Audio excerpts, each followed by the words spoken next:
University. And actually the talk is organized in 3 parts. So after each part, we'll have questions, and the speaker will give us the time. Okay. All right, thank you.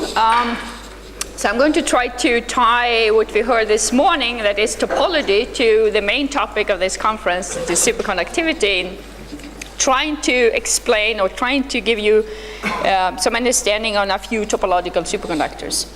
But before I do that, I'm going to answer a much simpler question, and that is, where is Uppsala? So Uppsala is in Sweden, just a little bit north of Stockholm, and importantly, it's closer to the international airport than Stockholm itself. It is the 4th largest city in Sweden, but it's always been the religious center of Sweden. So the cathedral from the 12th century hosts the Archbishop of Sweden.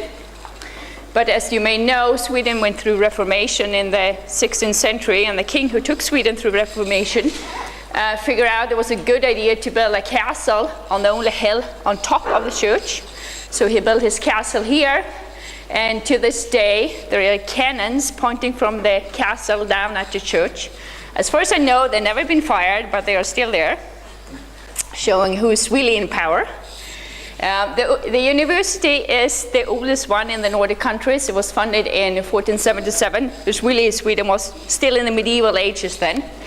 It has some very nice building downtown, but the physical sciences got relocated about 20 years ago out a little bit outside the city center, and we now hosted in the Ångström laboratory, named after both father and son Ångström, who were professors at Uppsala.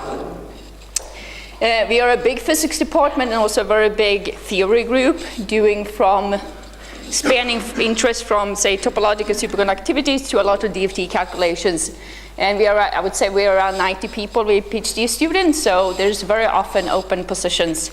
So if you're interested, talk to me or contact someone in Uppsala. We are always looking for good people. Okay, so now to the harder parts, and that is actually the topic. So I'm going to actually give first an introduction to superconductivity. I know that almost all of you have probably a very good understanding of this, but just to set the stage so we're on the same page, I'm going to quickly go through BCS and BGG formulas and also talk a little bit about group theory, because that's going to give us a feeling for where some topological superconductors very naturally appear. So that's the first part. And then I'm actually turning to topological superconductivity. I'm going to cover two major topics. One is chiral superconductors, and the other ones are spinless superconductors, where we find Majorana fermions. So these will be 3 different parts. And as Francesco said, I would take questions after each part, but also feel free to interrupt me whenever if you have a question. Okay, so let's do some very elementary warm-up. So what is superconductivity and how do we describe it? Well, it is really, as you know, it's electric transport without resistance, and you have the Meissner effect. So there you go, right? There is a number of known superconductors, of course. We've seen incarnation of this plot in many talks. So this is the transition temperature versus year of discovery, and we have the conventional superconductors here, they tend to not go, as far as you know, above around 30-40 Kelvin.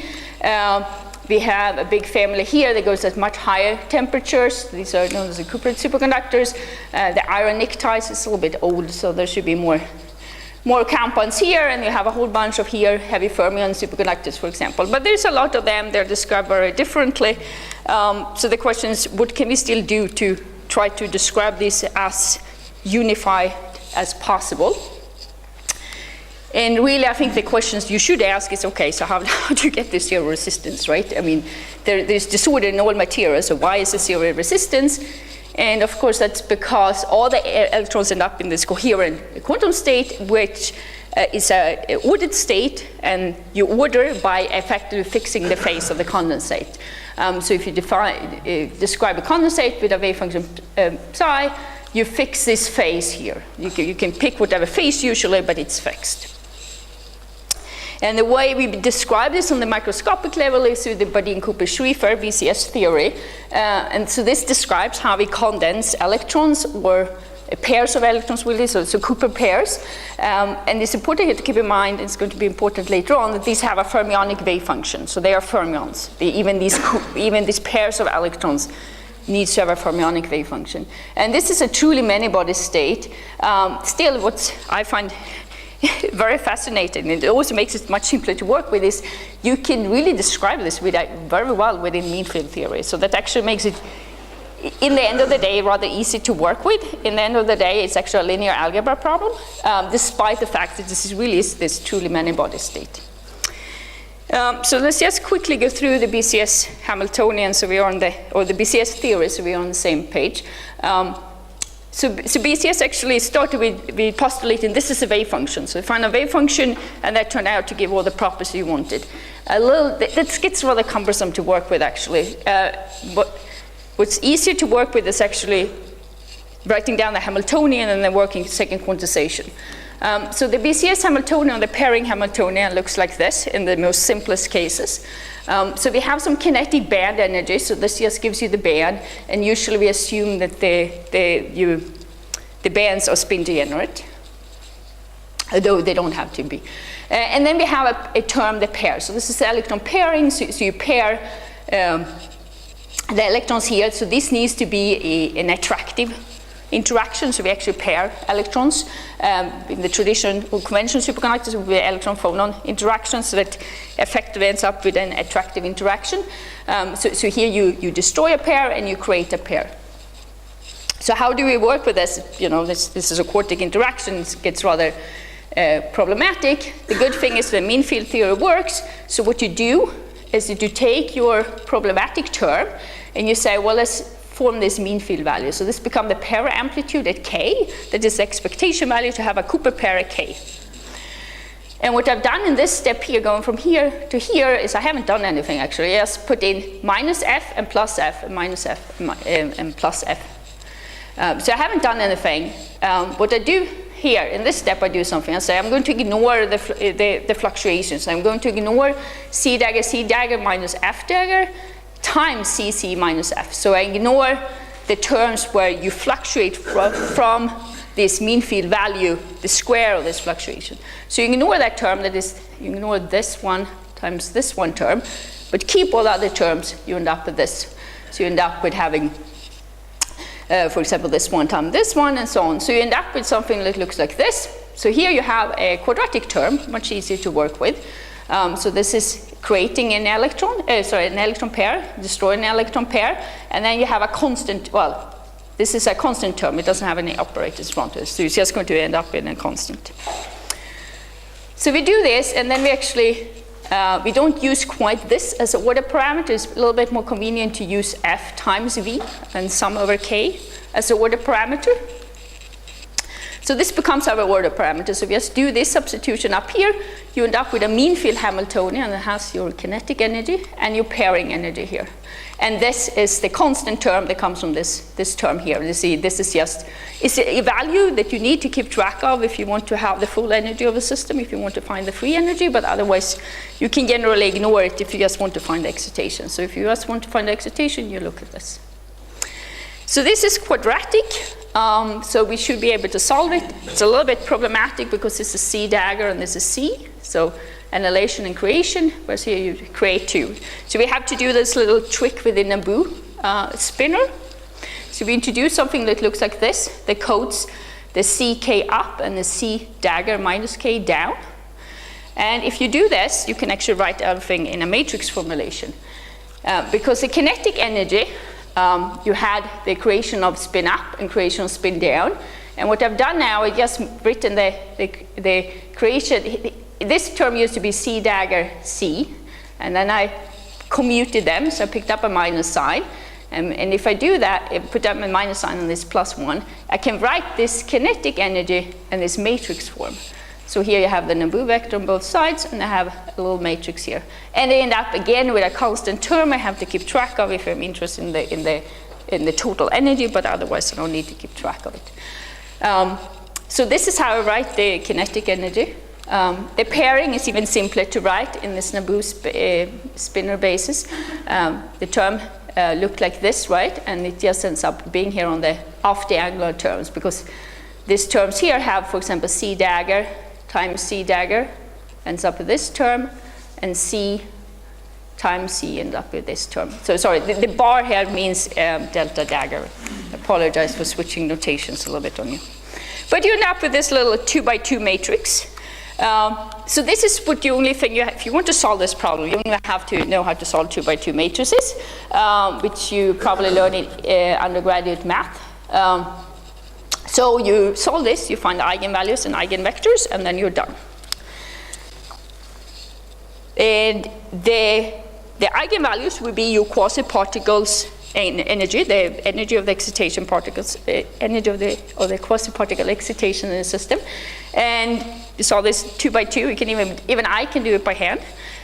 You end up with a quasiparticle energy that looks like this, a plus minus square root of the kinetic energy times the absolute value of the order parameter. You end up with the eigenvectors become your operators, right? It describes your eigenstates. So you have 2 eigenstates. Often they're coded as A dagger and A, but you can call them whatever you want. So it's 2 eigenstates in the system. And you see they're a little bit special, and we're going to come back to this because this becomes important for the Majorana fermion.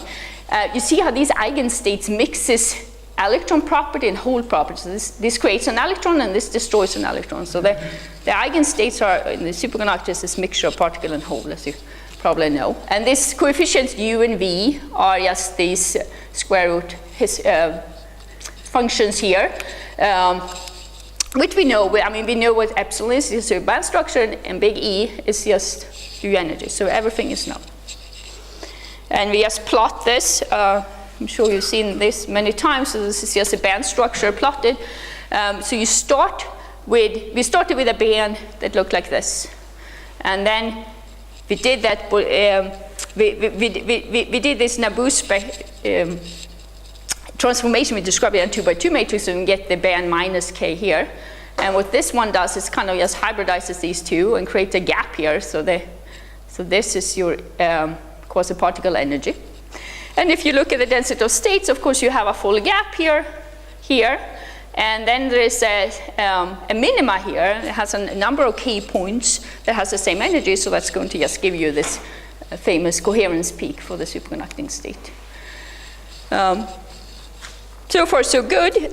We can also calculate actually the order parameter. Remember, we set the order parameter to this expectation value, and now when we solve for the eigenstate and eigenvalues, we can actually calculate the order parameter because we can translate this expectation value in the original basis to the new quasiparticle basis, which we call A. So that's just, you work through your linear algebra, and these are known, right? The expectation value of this A is just the Fermi-Dirac distribution with that energy, so everything is known. You can calculate what the order parameter would be. The only thing you need to know is you need to know the band structure, you need to know this pairing interaction. They make it sound just very easy, but the problem is, of course, to find this pairing interaction. But if you have it, you can calculate everything. So there is a typo in the second, so within the brackets, the second term, A maybe minus K prime, A minus K prime? Oh, yeah, there might be a typo. This one? Yeah. It should be a dagger there instead. No. I thought it would be A minus K prime. If you want to apply the Fermi distribution, then maybe it's just a half number operator. I'm sure, I'm just asking. Yeah, yes, it might be a typo. If I'm in doubt, I always go back to Introduction to Superconductivity by Tinkham, so I encourage you to go to chapter 2 and check that out. I'm rather bad in recognizing print typos on the screen, but yes, it's possible to work out. Okay, so that was the order parameter. If you just generalize this concept with the order parameter a little bit, we know it needs to be fermionic. It needs to obey Fermi-Dirac statistic, the order parameter. That means it's odd antiparticle exchange. So it has 2 electrons, and whenever you exchange the quantum numbers of these 2 electrons, you need to pick up a minus sign. And that's what it means to be obeying Fermi-Dirac statistics. So if we generally write an order parameter as delta alpha beta, so alpha beta stands for any index your two electrons forming the Cooper pair might have. It might be spin, band, you name it, time, sometimes too. If you change A and B, and you change K to minus K, so now I'm sort of separate the spatial dependence separately, but that's also, of course, a quantum index. You pick up this minus sign. So if we decompose this order parameter into, say, some overall amplitude, some phase, some orbital part, how it behaves in space, and some spin part, well, then we know that the spin part, there's two electrons forming the Cooper pair, so they can either form a spin singlet. And if they form a spin singlet and there's no other quantum numbers than the spatial part around, then we know that the spatial part needs to be even in K. Because you're even here, but you pick up a minus sign, so if you change up spin to down spin here, right? So spin singlet is odd under interchange of the spins. You can also form a triplet, there are 3 different triplet solutions, and they are all even if you change the spin index between the 2 electrons, so then the spatial part needs to be an odd function of K. And if you look at the spatial parts, well, most superconductors are spin singlet S-way superconductivity. This is generally what you get if you assume electron-phonon pairing. The spin singlet, this spatial dependence needs to be even in space. The most simplest one is just say, let's be K independent, let's be isotropic. So if you illustrate this green thing here is trying to illustrate the Fermi surface, and the red thing is just the gap. So the gap just gaps the whole Fermi surface. It's a fully gapped superconductor. But we can do many other combinations. I'm going to show you later what actually limits what you can do, but you can do a lot. One is, of course, the cuprates, where they are again spin singlet superconductor, but you have a D-wave symmetry. So the D-wave is the second best option you can do if you say I want to be even in K, but I don't want to be S-wave. And the D-wave has then nodes that goes through like this. So this D-wave is x squared minus y squared, so it has nodes here and here. So you end up with gapped states here, here, and up here and here. You can do, say, you can be a spin triplet and maybe be a P wave. Going to talk a little bit later about strontium ruthenate. It is likely a P plus IP superconductor, so then actually the order parameter is complex. So we have some sort of a complex order parameter here and positive here. So again, it's gapped. We can also be topological spinless superconductors, and again coming back to that. But all these that are not spin singlet S-way would be what I would call a unconventional superconductor. So the topological superconductors are certainly unconventional, but there's many more unconventional superconductors that are not topological.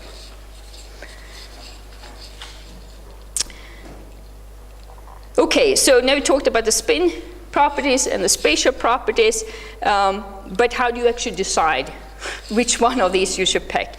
Well, you need to know the pairing interaction and also the band structure. Generally, we kind of know what the band structure is, if there is DFT calculations at least on the material. So the problem is really this pairing potential. So it's very hard to determine. If superconductivity is driven by lattice fluctuations, so say phonons, it's likely going to be spin singlet S-wave. The symmetry of the superconducting condensate. If it's driven by antifermioniting spin fluctuations, you're likely going to get a spin singlet D-wave state. Essentially saying if you sort of have on nearest neighbor sites, you have something that looks like this, they kind of want to pair in a spin singlet fashion. It could also be extended S-wave, but it tends to become D-wave. If you instead have something that is ferromagnetic in its fluctuations, so all spins point upwards, well, then you're more likely to become a spin triplet, and the best possible spatial symmetry for spin triplet would be a P wave, right? The one that just have one node. If you think the pairing comes from strong on-site repulsion, so say you have a Hubbard model with very strong U, well, then you can, and you're also sitting close to half-filling, I guess. Then you can think, okay, I don't want to put 2 electrons on the same side, so I put 1 electron on each side. But the electron prefer to sit sort of in the antiferromagnetic alignment like this, because if they sit like this, it could at least virtually hop to its neighboring site. So you gain a little bit of energy by doing that jump. In the end of the day, you can describe this within what's called a TJ model, which has a Heisenberg interaction, and that will give you a spin singlet D-wave state, for example. But I don't think this list stop here, but there's many other possible possibilities to get superconducting pairing. And I think this is, if we were to understand this, we could probably find a lot more superconductors. So for the antiferromagnetism, the nuclides are S plus minus. Is that what you're calling extended S wave? Yes, and yeah, you can call this plus minus and extend. Because there's no tendency toward D in there. No. At least not that I'm aware of. No.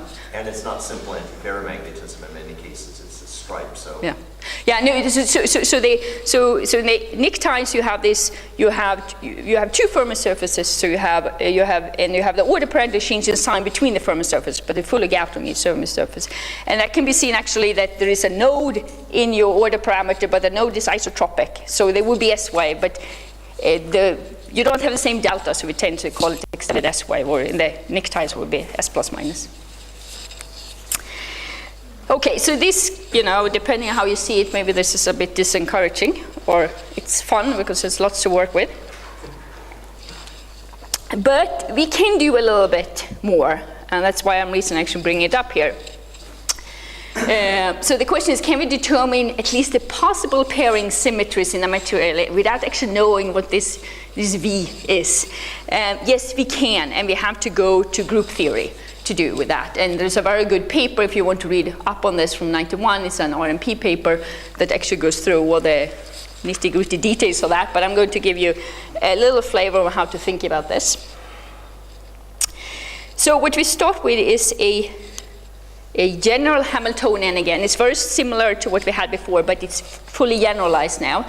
So we have the kinetic energy again, and then we have the pairing here. And what's more general here is that it's not just spin up and spin down here, but you can have whatever spin index here, essentially. So the most general pairing Hamiltonian you can think of, except that it actually has spin degenerate band structure. So that's the only limitation. Again, if we do mean field theory, it's the same procedure. It's a little bit more complicated. It's more indices to keep track of, but we can assume a mean field order parameter now depend on S and S prime, which are the two spin coordinates. But we can, again, define it as expectation value of this Cooper, I guess it's an annihilation operator in this case. And you end up with a quadratic Hamiltonian again, but again, a little bit more generous with S1 and S2 here instead of the spin singlet state we had before. But otherwise, it's completely analogous. But what ends up being different is that you generally, to solve this, have to actually work in define a 4 Naboo spinor, if you can talk about that. So instead of coding the up particle as, let's say, the annihilation and the down particle as a creation, you have to represent each of these. So this would be an up particle that's destroyed, but then you can also create an up particle, but then you have to create it with minus k. If you do that, you can express all possible pairing Hamiltonians within this mean field theory in this matrix. So again, we just need to solve for this. Now it's a 4x4, so maybe Mathematica comes in handy if you're not very good with matrix diagonalization. But nonetheless, you can solve it. If you look a little bit more on the pairing properties here before we solve it, actually. So if you have a spin singlet, it's going to look like this. So this would be the 2x2 matrices that sit here. And this psi function here is an even function of k. You have, so this is essentially very similar to what we had before. The spin triplet state is a little bit simpler to work with if you define what's called a D vector. So the D vector is something you multiply with the Pauli matrix, so you can express all three possible spin triplet configurations within just with one vector. So you have a D vector that's, and if you multiply with the Pauli matrix, it looks like this. So you have the dx, dy, and dz component. The dz component lies off diagonal, so they lies on the same diagonal as the spin singlet. So this is the mixed spin triplet state, the one with the mz quantum number equals to 0. And then you can also have the equal spin components. So there are the components that sits here. So here I've written them out. So the MC1 would, for example, be this combination with up-up. That would be this one. So this is up-up pairing, and this is down-down pairing, and this one is the up and down pairing here. So if you work with spin triplet pairing, working with this D wave, this D vector is very convenient. And this D vector needs to be an odd function of K, right? Because it's spin triplets, it needs to be odd in space. But once you define this, you can you solve this 4x4 Hamiltonian. We find the quasiparticle energies as just the eigenvalues of this 4x4 Hamiltonian. For a spin singlet, it looks as you would expect, the same as before. For a spin triplet, it looks reasonably similar. If you don't have this Q, it's very similar. It's just the square, amplitude square of this D vector. This Q comes for very strange superconducting states that are called non-unitary, and that's if the D vector cross D star, take the complex conjugate, is actually non-zero, then you end up with an additional factor here. And if you end up with that factor there, your quasiparticle energy is a little bit harder to sort of visualize, but still you can calculate it. But what I'm really getting to is what happens to the eigenstates. And in the self-consistent, the eigenstate just follow, but the important thing is what happens to the order parameter. We want to find the order parameter, right? What is the symmetry? And that gets rather complicated, except close to TC, because close to CC, delta is small, so then we can linearize the equation. And if you do that and shrug through the algebra, at the end of the day, you end up with a reasonably simple linear equation close to TC. So it's an eigenvalue equation. So you have delta here, and you have delta here. Here's this nasty factor V, the pairing interaction. We actually don't know what it is. But this is an eigenvalue equation because you have an eigenvalue here, the little nu here, that's defined here. And it actually just depends on TC and some band structure. So you can, if you know V, you can just solve this. But even if you don't know V, you still know that the largest eigenvalue is going to give you TC. And all eigenfunctions have to belong to some irreducible representation of the symmetry group. So all of a sudden, we actually know what type of solution we can find. We don't know exactly which one, but we know the space of all the eigenfunctions we can find. So then you might wonder, what symmetry group? Well, it's a symmetry group of the Hamiltonian, or actually the symmetry group of V, because the band structure tends to be, it's a symmetry group of the Hamiltonian is set by the pairing interaction and the band structure. So what happens in the end of the day is that the superconducting state will break. We know it will break U1 gauge symmetry. That's why it's superconductor. But it can also break different crystal lattice symmetries. That is, it doesn't have to have the full symmetry of your initial normal state of the Hamiltonian, but it can break some of them. But you have to break it in certain orders so they belong to one of these irreducible representations. And also including in that is, of course, crystal lattice, spin rotation, time reversal, and a whole, whatever other symmetry you had in your normal state. You can break that in principle in your superconducting state. So if we look at some examples, just give you a little bit flavor for how you can work with this. So assume you have a material with tetragonal symmetry, so you belong to the D4H group. So for example, this would be if you had a two-dimensional version on the cuprates, just a square lattice. These are the different pairing symmetries you can get. There's nothing else. Well, exactly, you can get higher harmonics of each, but essentially this is what you can have. So here are the reducible representation. The plus ones are the ones that are even, or gerade in German, I guess. Sometimes it's used in group theory. So if you think pairing is spin singlet, your symmetry in space is going to be one of these. If you think your pairing is spin triplet, they're going to be one of these. And here you see that's actually described in this vector format. This is described in this D vector format. So if you look a little bit more specifically, the first one here, this is known as a trivial representation.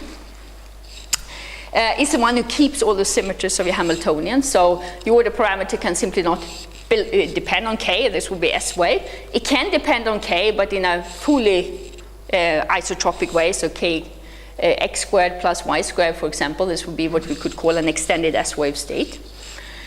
You could break some symmetry. You could say, well, I'm actually going to want to have D-wave symmetry, so my x direction is not the same as the y direction. They differ with a sign. Then you belong to this irreducible representation with x squared minus y squared.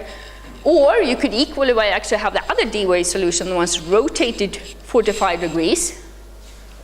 And that would be xy, so that has nodes along x and along y. And those are the two D-wave solutions. For example, for the Coupers, it happens that this one is clearly more favorable than this one, but it's